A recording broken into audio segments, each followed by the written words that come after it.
Rain has been moving through the area today, a prelude to a snow system that is heading our way for Saturday. And this comes after a windy start to the day. Here's video that we captured of some inflatable holiday snowmen getting the wind knocked out of them by some blustery conditions over near Riverside Park in Grand Rapids. And meteorologist Blake Harms is keeping an eye on the forecast for us. And we want to get to him in the tracking center.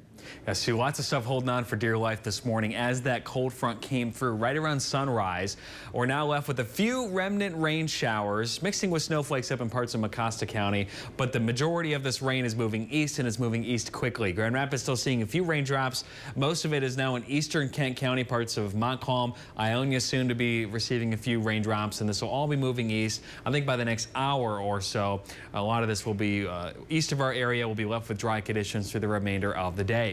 Here's the view in Allendale. It is still windy out there. Winds have subsided since earlier this morning, but we're still seeing gusts anywhere between 30 and 40 miles per hour.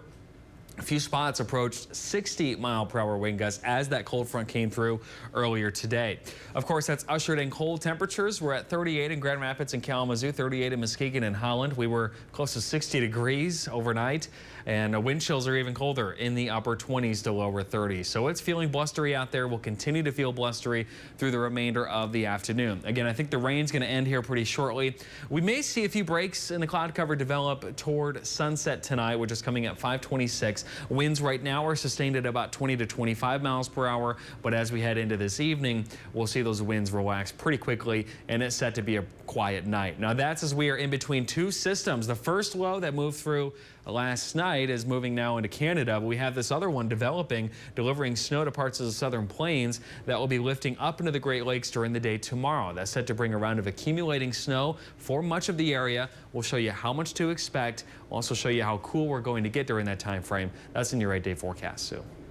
Okay, Blake, thank you. High winds from this morning have led to some downed trees and some lines in our area.